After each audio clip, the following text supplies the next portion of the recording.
Can you tell me your name and your role? My name is Fred Otieno. I work with the Mennonite Church, North Mara Diocese, as a senior program officer. And my responsibility, one of them, is to come up with programs and interventions that aims at improving the livelihood of the communities around us.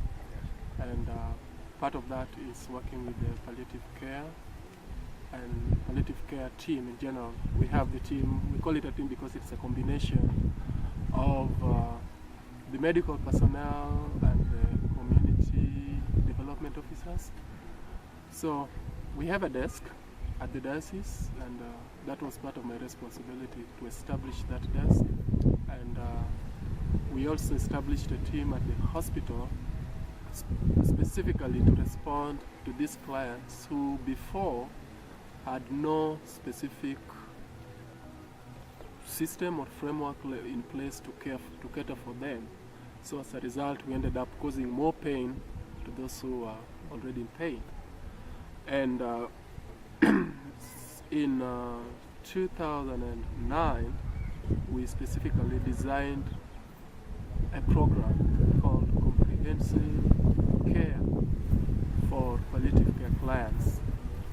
Majorly, the people in this category were people living with HIV/AIDS, but as a result, ended up with some long-term illnesses that qualified them to be palliative care clients. We started with a figure of about 120, and currently we have 92 clients in that integrated program between the community and the hospital. We are aware that the hospital is a church-owned, and that puts the responsibility on us to come up with programs and interventions that helps at improving the services at the facility.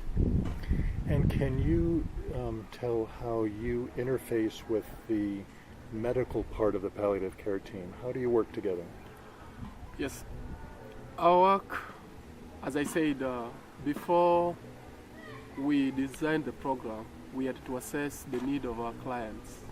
And that is where we analyzed and came up with and identified areas of need for the clients. And basically, we found that a client existed in the form of a body, a client existed in the form of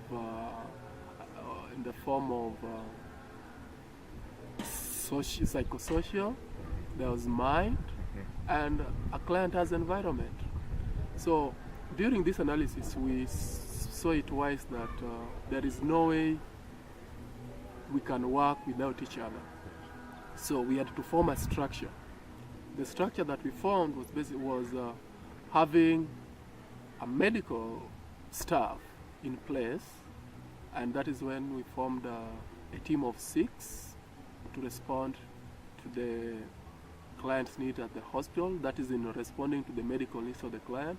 And then we had 3 social and community development workers at the desk, at the assistant offices. And together we formed the program.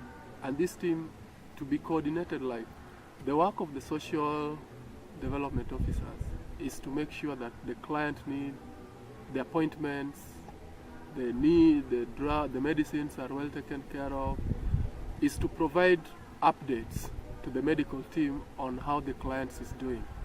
And we are aware that this is because we do not have capacity to house or to admit all the clients at the hospital.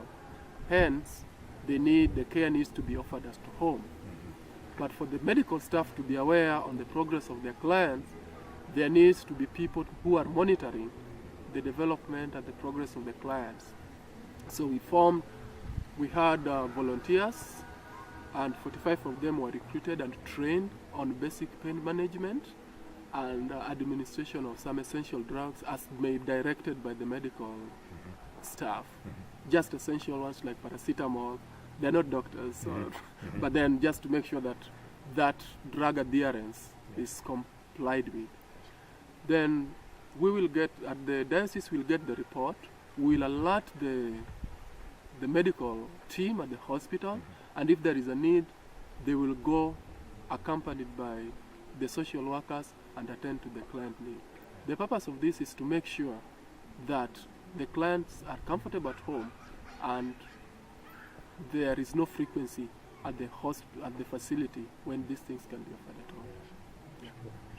Super.